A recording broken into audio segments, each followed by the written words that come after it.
Nas últimas semanas, tudo o que se fala na internet é sobre o Diddy. Diversos fatos, teorias da conspiração, teorias malucas por aí, mas quem é esse cara, por que só se fala dele e o que realmente aconteceu? Bem-vindos a mais um vídeo no canal. Se você gosta de conteúdo assustador, bizarro e misterioso, você tá no lugar certo. Toda semana tem pelo menos 3 vídeos longos, todo dia tem vídeo curto, então tem muito conteúdo pra vocês. Se você gosta desse tipo de conteúdo, não esquece de deixar seu like, se inscrever no canal, comentar outros casos que vocês querem ver aqui. As fontes e os créditos estão sempre na descrição do vídeo. Como vocês podem ver, estamos em outubro.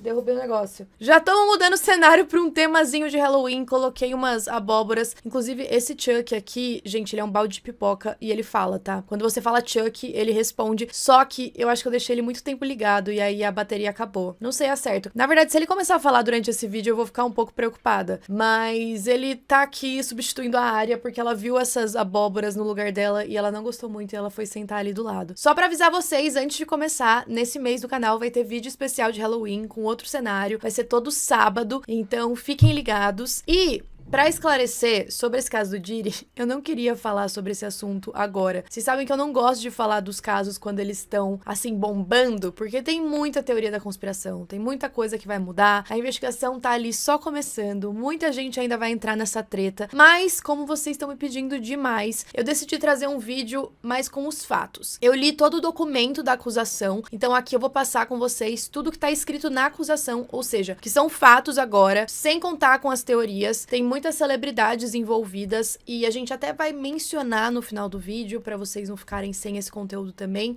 mas eu prefiro me ater ao que a gente tem de concreto ao invés de ficar criando coisas mirabolantes, porque eu já tô vendo uns vídeos muito bizarros circulando por aí. Então, sem mais enrolação, bora pra história.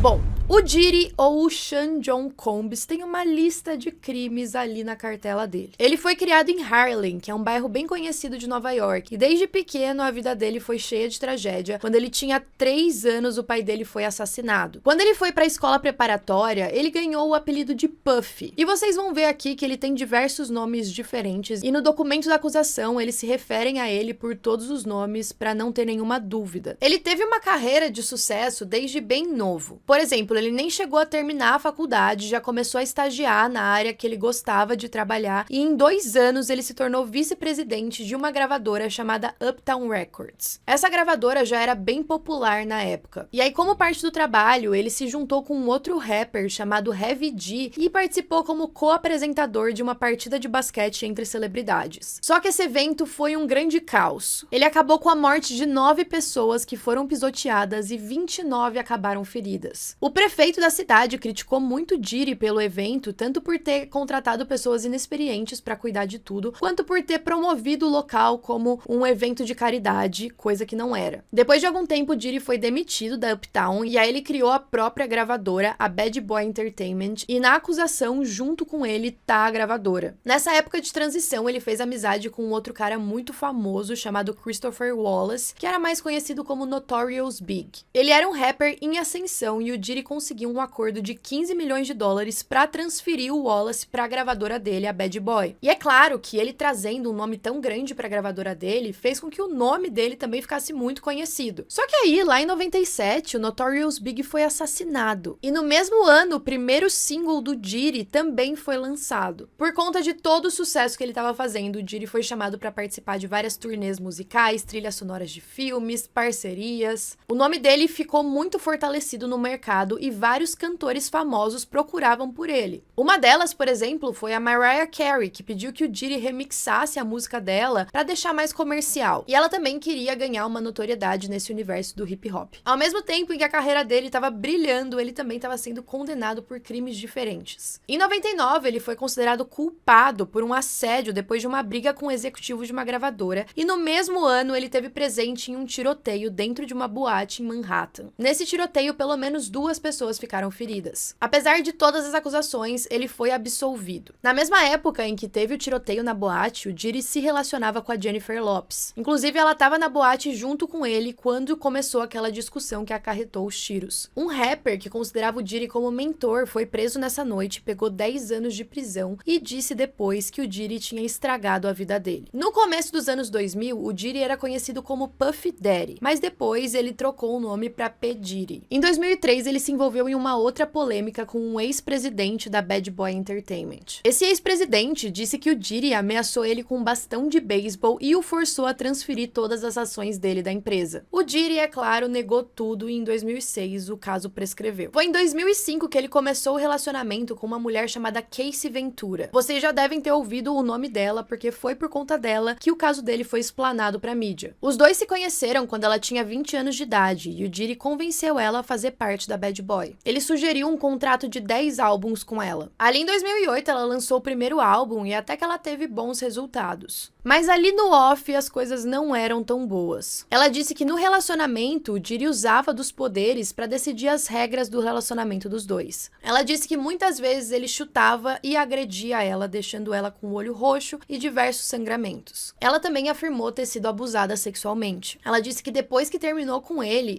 invadiu a casa dela e a estuprou. Ela também falou que várias outras pessoas conhecidas do núcleo próximo do Diddy sabiam que isso acontecia e ninguém nunca fez nada. Ela também disse que ele colocava ela para ter relações sexuais com garotas de programa e filmava tudo. E isso acontecia quando ela estava drogada. Essas alegações foram resolvidas no tribunal por um valor que ninguém sabe exatamente qual foi. Parece que o Diddy convenceu ela a fazer um acordo para abafar esse caso, mas ao mesmo tempo 4 outras mulheres chegaram com alegações muito parecidas contra ele. E até mesmo um homem chegou com acusações de agressão e de tráfico sexual. Em 2019, uma ex-namorada também alegou abusos físicos contra ela. Ela disse que o Diddy teria pisado na barriga dela à força, além de ter oferecido dinheiro para ela abortar o filho que estava esperando dele. Os dois tiveram um relacionamento de 5 anos que foi bastante conturbado. Também rolou uma acusação de uma garota menor de idade de 17 anos em 2003, afirmando que ela foi traficada sexualmente e estuprada pelo Diddy, pelo antigo presidente da Bad Boy, um cara chamado Harvey Pierre, e mais um homem. Ela falou que ela foi forçada a tomar muitas drogas com bebida e que ela não se lembra como ela voltou para casa. Esse ano, em 2024, o Diddy sofreu novas acusações, dessa vez de um produtor musical chamado Rodney Jones Jr. Ele já tinha trabalhado com o Diddy em algumas músicas. Ele o acusou de importunação sexual e de ter forçado a contratar prostitutas para ter relações sexuais com elas enquanto o Diddy observava. O Jones também afirmou que o Diddy queria que ele se relacionasse com homens e alegava que aquilo era uma prática comum nesse meio musical. Em todas as acusações, o Diddy afirmou que as denúncias eram uma tentativa de extorsão. Um fato muito curioso é que uma das esposas dele, a Kim Porter, estava escrevendo uma biografia expondo tudo que ela sabia sobre o marido, mas ela faleceu antes de conseguir publicá-la. Como vocês sabem, o Diddy tá preso agora e eu tô aqui com o documento da acusação pra gente saber exatamente do que ele tá sendo acusado. O advogado do Diddy já falou que ele vai se declarar inocente de todas as acusações. O documento começa assim: por décadas, o Sean Combs, também conhecido como Puff Daddy, também conhecido como P. Diddy, também conhecido como Diddy, também conhecido como PG, também conhecido como Love, como eu falei pra vocês, eles deixaram claro todos os nomes em que ele era chamado, pra não ter dúvida de que estavam falando dele mesmo. O réu abusou, ameaçou e coagiu mulheres e outras pessoas ao seu redor pra satisfazer seus desejos sexuais, proteger sua reputação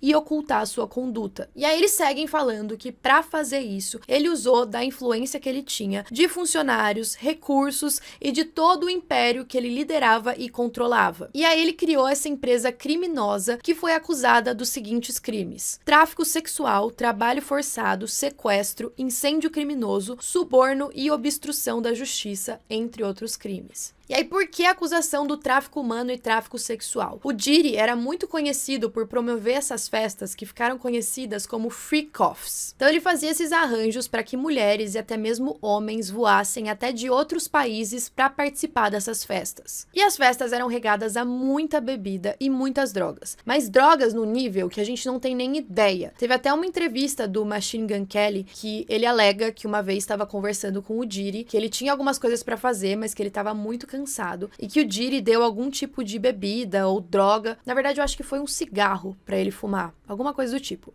Enfim, independente do meio, ele diz que ele usou aquela droga e que ele ficou sem conseguir dormir por 3 dias seguidos. Ele diz que até hoje não sabe o que tinha ali dentro. E aí nessas festas ele distribuía as bebidas, ele distribuía as drogas, fazendo com que as pessoas que estivessem ali ficassem vulneráveis e não conseguissem se defender. E aí a partir daí ocorria todo tipo de abuso sexual, tanto por meio dele quanto por meio dos colegas, dos empresários que trabalhavam com ele, muitas vezes com vários homens e uma mulher só, coisas horríveis. A acusação segue dizendo que desde 2009, ou pelo menos ali por volta daquele período, ele agrediu mulheres, batendo, socando, arrastando, jogando objetos e chutando-as. Essas agressões muitas vezes foram filmadas. Tem uma gravação muito famosa que aconteceu em um hotel em Los Angeles. Eu não vou colocar aqui no vídeo, mas se vocês procurarem na internet, vocês conseguem encontrar, que foi em março de 2016. Ele chutou, arrastou e jogou um vaso em uma mulher enquanto ela estava tentando sair do hotel. Quando um dos funcionários tentou intervir, o Diri foi lá e subornou ele para que não falasse nada. A acusação também se refere à empresa dele, a Combs Enterprise, como uma organização criminosa. E ela acusa os membros dessa empresa a se envolverem em tráfico sexual, trabalho forçado, transporte interestadual para fins de prostituição, coerção e incitação para se envolver em prostituição, crimes de narcóticos, sequestro, incêndio criminoso, suborno e obstrução da justiça. E aí eles listam qual que era o propósito da Combs Enterprise. O primeiro propósito seria operar um negócio de indústria de mídia, entretenimento, estilo de vida, gravadoras, estúdio de gravação, uma linha de vestuário, um negócio de bebidas alcoólicas. Inclusive, eu acho que o Diri é sócio, é um dos sócios da vodka Ciroc. E aí fala de uma agência de marketing, enfim, até aí tudo bem. Também fala que o intuito era preservar, proteger, promover e aumentar o poder da Combs Enterprise, incluindo o poder do líder por meio de violência, uso de armas de fogo, ameaças de violência, coerção e abuso verbal, emocional, físico e sexual. Então nem mesmo os funcionários da empresa estavam a salvo de todos esses abusos. Satisfazer os desejos pessoais do Diri, particularmente aqueles relacionados à gratificação sexual, incluindo por meio da exploração de mulheres e do uso de trabalhadores do sexo comercial. Ela também buscava garantir a lealdade absoluta dos membros da Combs Enterprise, incluindo por meio de atos de violência e ameaça, e protegê-los de detecção e processo por autoridades policiais por meios de intimidação, manipulação, suborno e ameaças de retaliação contra indivíduos que testemunharam os crimes cometidos por membros e associados da Enterprise. Então, não só eles estavam cometendo os crimes, como eles também tinham pessoas que garantiriam que eles sairiam impunes. E aí vocês devem estar se perguntando, mas ninguém se tocava disso? Por que as pessoas frequentavam essas festas? Como que isso funcionava? Pois é,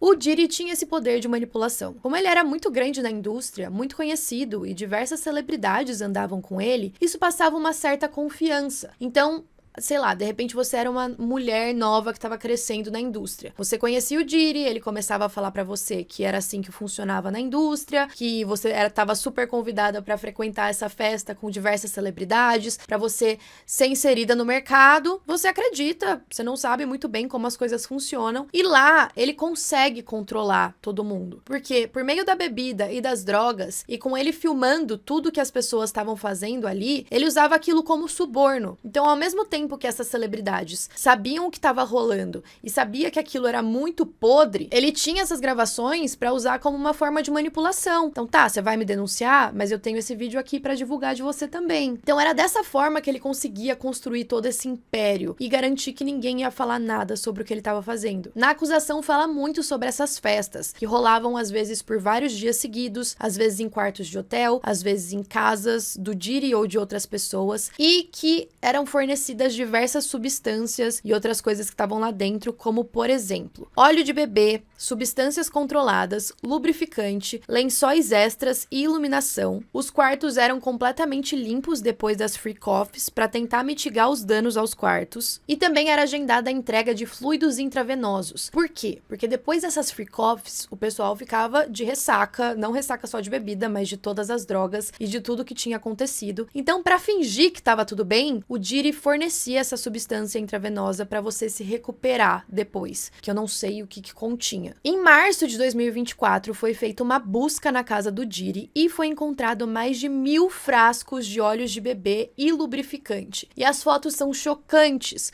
Não tem por que você ter essa quantidade de óleo de bebê na sua casa. Não faz sentido nenhum. Eu até vi um vídeo de uma pessoa falando que talvez todo esse óleo era usado para besuntar mesmo as pessoas, para que a pele ficasse super escorregadia. E vocês sabem que dessa forma, se você tá com a pele escorregadia, você não consegue segurar em nada. Quem segurar em você também não vai conseguir se agarrar a nada. Você não vai conseguir sair correndo, você escorrega. Então era como se fosse uma forma de manter as pessoas ali também. Essa parte eu não sei se é verdade, tá? Foi uma teoria que uma pessoa falou na internet, mas eu achei que faz sentido na minha cabeça. E aí também uma parte bem interessante do documento é que fala que o Diddy manteve o controle sobre as vítimas por meio de violência física, promessas de oportunidade de carreira, concessão e ameaça de reter apoio financeiro e por outros meios coercitivos, incluindo rastrear o seu paradeiro, ditar a aparência das vítimas, monitorar seus registros médicos, controlar sua moradia e fornecer substâncias controladas. Então as vítimas acreditavam que elas não poderiam recusar essas exigências do Diddy sem arriscar a segurança financeira delas ou do emprego. Então elas tinham medo de não ceder ao que ele estava falando e isso prejudicar a carreira delas e a reputação. E no documento está escrito claramente que o Diddy usou as gravações sensíveis, embaraçosas e incriminatórias que ele fez durante as freak-offs como garantia de obediência e silêncio contínuo das vítimas. Algo que acontecia muito também é que se alguma vítima se machucasse ou tivesse com alguns hematomas pelo corpo depois dessas festas, eles garantiam que ela não ia sair de casa ou de um quarto de hotel até ela melhorar e não mostrar que aqueles ferimentos tinham acontecido. E aí no documento está escrito assim: essas ocasiões incluíam casos em que uma vítima era obrigada a permanecer escondida, às vezes por vários dias seguidos, para se recuperar de ferimentos infligidos pelo Diddy sem ser observada publicamente. Os membros e os associados do Diddy também foram auxiliados a localizar e contatar vítimas que tentaram fugir do abuso dele. Muitas vezes eles ligavam para a vítima e forneciam testemunhas e uma narrativa falsa dos eventos em um esforço de esconder os crimes. E ele também fazia com que essas ligações fossem gravadas. No mesmo período em que as mansões do Diddy foram invadidas por policiais federais, também rolou a cobertura da CNN daquele evento que aconteceu no hotel em 2016. A polícia também teria encontrado diversos vídeos de abuso sexual no computador dele. Ele foi preso agora em setembro em um hotel que ele estava hospedado. Agora, enquanto ele está sendo julgado, ele tentou pagar uma fiança milionária para responder do lado de fora da prisão, mas o juiz negou a soltura por conta da gravidade dos crimes. Dizem que hoje na prisão ele tá se sentindo bem paranoico, que ele não tá comendo nada que é oferecido a ele, com medo de estar envenenado, e ele tá na mesma prisão em que o Jeffrey Epstein ficou antes de morrer.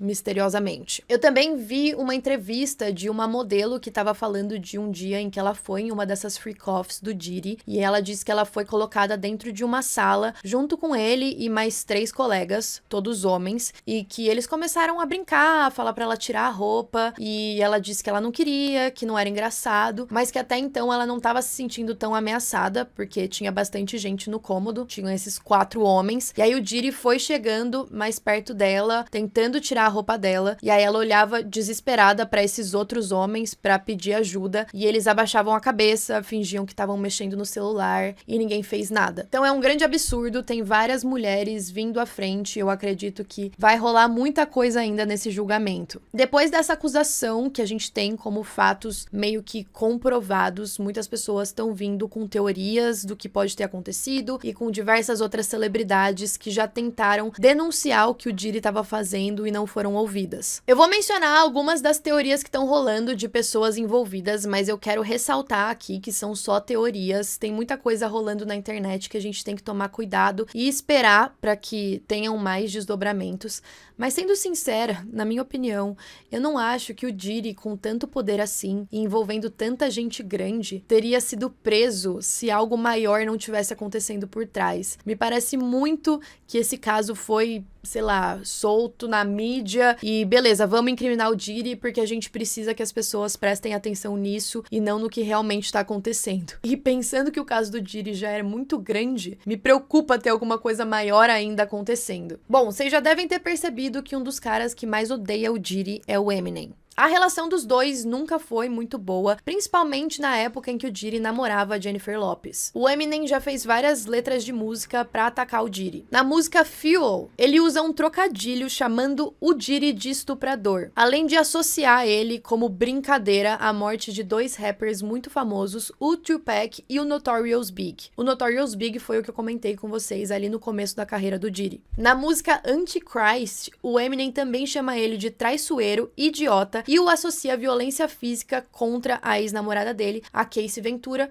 que a gente já sabe que foi comprovado. Também tem uma música muito famosa que tá rolando principalmente no TikTok, que é a música do J. Cole. Aquela lá que fala She knows, she knows. O J. Cole cita a morte de uma cantora bem promissora chamada Alaya, eu não sei se é assim que pronuncia o nome dela, mas ela foi vítima de um acidente de avião em 2001. A Alaya se relacionou com um cara chamado Kelly, que ele fazia parte do trio de amigos, o Jay-Z, o Diddy e ele. Na época, ele tinha 30 anos e ela tinha 12. Inclusive, o Kelly tá preso por crimes de pedofilia. A música também fala do falecimento do Left Eye, que foi em 2002. Pra fechar a letra, ele cita o Michael Jackson, que leva a gente a questionar se teve alguma coisa por trás da morte dele também. Tem um áudio que vazou do Michael Jackson, que a gente não sabe se foi um áudio manipulado ou se é um áudio real, mas que ele afirma que tem pessoas que estavam tentando matá-lo. O mais estranho é que quando o Michael morreu, o chefe de segurança dele demorou bastante pra chamar a polícia e depois ele foi contratado pra ser segurança do Diddy. E aí tem duas teorias de quem seria a She Knows, ou seja, a Ela Sabe, da música que fica repetindo ali no refrão. Muita gente associa a Beyoncé, porque ela é casada com o Jay-Z, então ela saberia de tudo aquilo e não tava falando. Mas tem algumas pessoas que dizem que é a Mariah Carey, que também sabia de muita coisa, que estava envolvida ali em relacionamentos e também não falava nada. A gente também tem o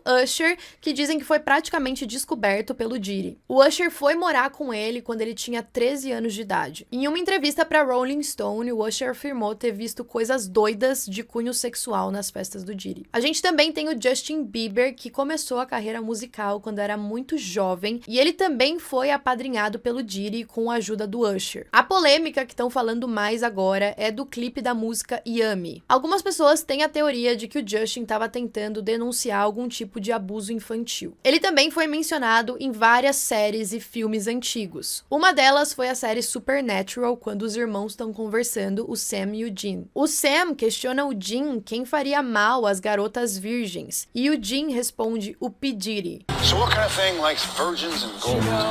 P. Diddy?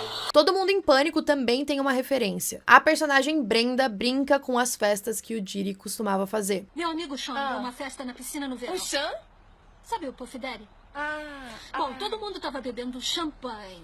Aí a coisa começou a ferver e todo mundo liberando geral na piscina. Um dos atores que trabalhou no filme As Branquelas também afirmou ter ido nas festas do Diddy, mas que saiu de lá bem cedo. Ele falou que ele não tinha coragem de ficar pra ver o que ia rolar depois. E por fim, também tem algumas polêmicas da Lady Gaga, que ela alegou ter sido abusada no começo da carreira. Muitas pessoas estão resgatando essas entrevistas e alegando que tem relação com o Diddy, mas de novo, essas são todas teorias da conspiração, não se sabe exatamente. Eu acho que algumas celebridades vão ser acusadas também mais pra frente de ter alguma relação. Mas por enquanto é isso que a gente tem de concreto. Agora, tem um filme que eu assisti recentemente, e essa é a minha opinião. E pode ser que eu esteja doida, mas eu acho que eu não tô. O filme se chama Pisque Duas Vezes e a diretora desse filme é a Zoe Kravitz, que é filha do Lenny Kravitz, que provavelmente sabia o que estava rolando ali entre as celebridades. E o filme é sobre um bilionário que tem uma ilha particular. E aí ele leva diversas pessoas, os amigos dele e algumas mulheres, pra curtir essa ilha paradisíaca. E aí lá elas ficam maravilhadas, elas têm tudo do bom e do melhor, comida, bebida, piscina.